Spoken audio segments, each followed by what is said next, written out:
रामपुर में विधानसभा का उपचुनाव चल रहा है और समाजवादी पार्टी लगातार आरोप लगा रही है कि बीजेपी सरकारी मशीनरी का दुरुपयोग कर रही है। हमारे साथ इस वक्त बातचीत के लिए मौजूद है समाजवादी पार्टी के रामपुर से विधानसभा के प्रत्याशी आसिम राजा जी। सर, क्यों लग रहा है आपको कि बीजेपी सरकारी मशीनरी का दुरुपयोग कर रही है, जबकि बीजेपी कह रही है आप चुनाव हार रहे हैं, इस वजह से हताशा में ऐसे बयान दे रहे हैं?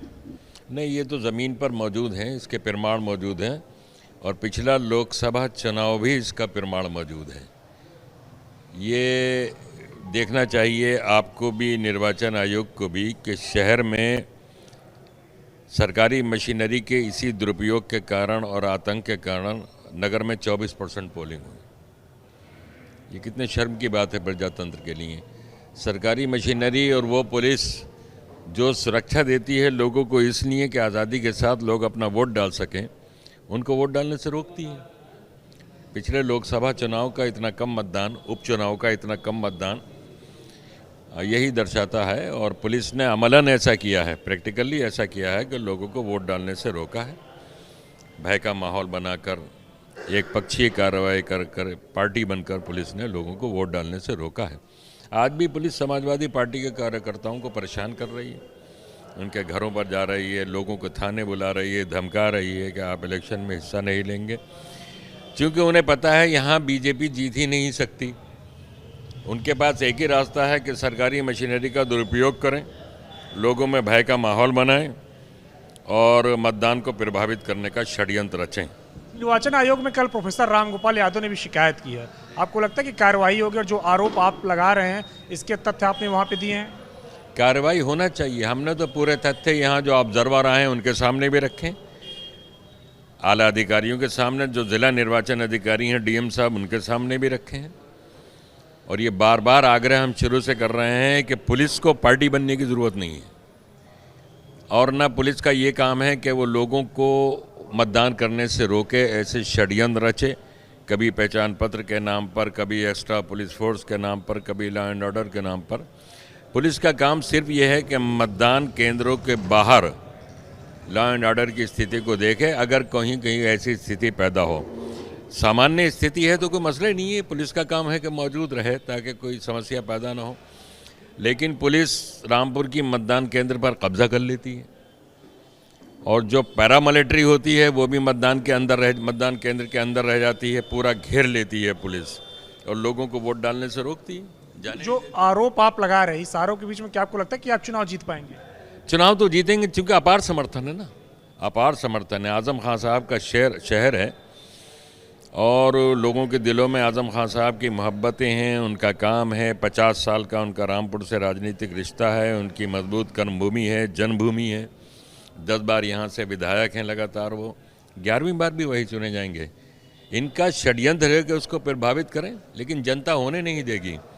जनता से भी हमारा ये निवेदन है कि वो किसी भय में ना आए, डरे नहीं। मतदान करना उनका मौलिक अधिकार है, उनकी जिम्मेदारी है, अपना वोट डालें। अगर कोई डालने से रोके, उसमें अड़चन लाए, तो लोगों को चाहिए कि उनके अंदर इतनी हिम्मत हो कि अपने अधिकार की सुरक्षा कर सकें, और करना चाहिए उन्हें। ये आजम खान आपके लिए चुनाव प्रचार कर रहे हैं तो उनके बयान भी बड़े विवादित तरीके से आ रहे हैं, वायरल भी हो रहे हैं, लोग उसकी आलोचना भी कर रहे हैं। अभी परसों ही आपके चुनाव प्रचार में उन्होंने बयान दिया था कि जो उनके साथ किया जा रहा नाइंसाफ़ी अगर उन्होंने अपनी सरकार रहते हुए किया होता था तो लोग पैदा होने से पहले आजम खान के बारे में पूछते, अपनी माँ से पूछते कि पैदा हो कि ना हो। तो इसमें विवाद क्या है? उन्होंने यही तो कहा है कि ताकत हमारे पास भी थी, अगर जो अत्याचार भारतीय जनता पार्टी करी वो हमने नहीं किए, यही तो कहा है उन्होंने। ये तो सच्ची बात है। जो अत्याचार भारतीय जनता पार्टी कर रही है वो आजम खान ने नहीं किया। आजम खान की हुकूमत जब थी, मजबूत हुकूमत थी। आप कहते हैं कि आजम खान ताकतवर थे, उनके रहते लोकसभा का चुनाव हुआ रामपुर में 2014 में, उनकी सरकार में हार गए हम, अपनी हुकूमत में हार गए। इससे ज़्यादा पारदर्शी सिस्टम और क्या होगा? हम यही कहना चाहते हैं कि ये डबल इंजन की सरकार लोगों के प्रजातांत्रिक मौलिक अधिकार को भी छीन रही है। हमने ये नहीं किया, आजम खान ने ये नहीं किया। भारतीय जनता पार्टी वोट के मौलिक अधिकार को छीन रही है। आजम खान का अधिकार वोट का उन्होंने कानूनी पचड़ा पूरा एक तैयार करके, एक प्लानिंग करके वोट का अधिकार छीन लिया। ये इस बात का संकेत है कि वो यहाँ के अल्पसंख्यकों का अधिकार छीनना चाहती है। पिछले लोकसभा के उपचुनाव में मुसलमानों का अधिकार डायरेक्ट नहीं छीना अभी, लेकिन इनडायरेक्ट उन्होंने छीन लिया पुलिस ने, यहाँ की लोगों को वोट नहीं डालने दिया। जो मुस्लिम बहुल क्षेत्र हैं, पुराना शहर है, मात्र 24% पोल हुआ और 9% से लेके 20% के दरमियान मतदान हुआ रामपुर के अंदर मुस्लिम बहुल क्षेत्रों में।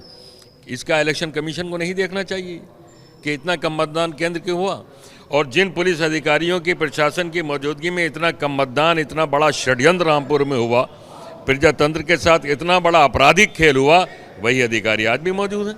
अखिलेश यादव प्रचार करने के लिए आपके पक्ष में आ रहे हैं। लोकसभा चुनाव में भी आप उम्मीदवार थे, जब उपचुनाव हुआ था तब नहीं आए थे, इस बार आ रहे हैं। लग रहा है कि पुरानी गलतियों से सीख लेके इस बार प्रचार के लिए आ रहे हैं। ये देखिए, अपनी पार्टियों की एक प्रोग्रामिंग होती है, जिसको जहां नेता को जब चाहना है वो जाएगा।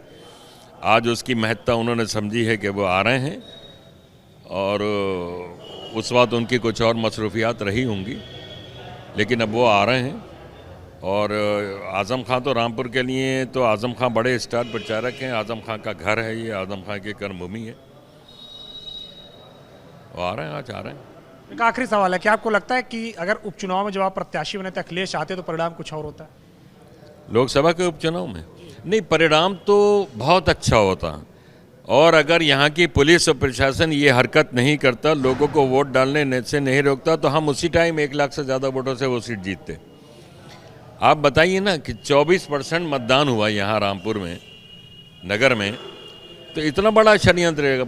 पूरे मतदान केंद्रों पर पुलिस ने कब्जा करके मतदान होने ही नहीं दिया। 4 बजे रामपुर में मतदान बंद हो गया, फाटक बंद कर दिए उन्होंने बड़े पोलिंग स्टेशनों के सब। इस बार निष्पक्ष मतदान की उम्मीद है? हम उम्मीद तो करते हैं ना, हम उम्मीद करते हैं कि प्रशासन अपनी गलती से सीख लेगा। उनका ये काम नहीं है कि वो मतदान को प्रभावित करें, वो लॉ एंड ऑर्डर देखें। ऐसा कोई षड्यंत्र नहीं होना चाहिए। हम उम्मीद तो कर सकते हैं ना, अपील कर सकते हैं, बड़े अधिकारियों से बात कह सकते हैं, और जब अन्याय आप करेंगे इतना और लोगों को मौलिक अधिकार से लोगेंगे, तो फिर एक दिन तो फिर जनता इनकलाब लेके आती है, रोष होता है जनता में। आप उसका मुकाबला नहीं कर सकता फिर यहाँ का प्रशासन। अगर परिणाम आपके पक्ष में नहीं रहा तो क्या आप इनकलाब की बात कर रहे हैं, फिर रोड के अंदर जो है प्रदर्शन की बात कर रहे हैं? परिणाम तो हमारे पक्ष में रहेगा। मैं बता रहा हूं कि इतनी बड़ी जनता को जब आप मौलिक अधिकार के इस्तेमाल करने से रोकेंगे, तो जनता की भी तो बर्दाश्त की हद होती है ना, जनता की बर्दाश्त की हद होती है। आप अत्याचार नहीं करें, अन्याय ना करें।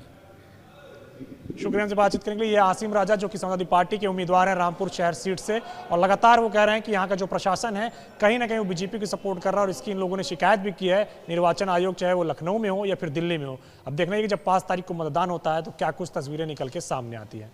कैप्टन सुनील पांडे के साथ अविनाश तिवारी, एबीपी गंगा, रामपुर।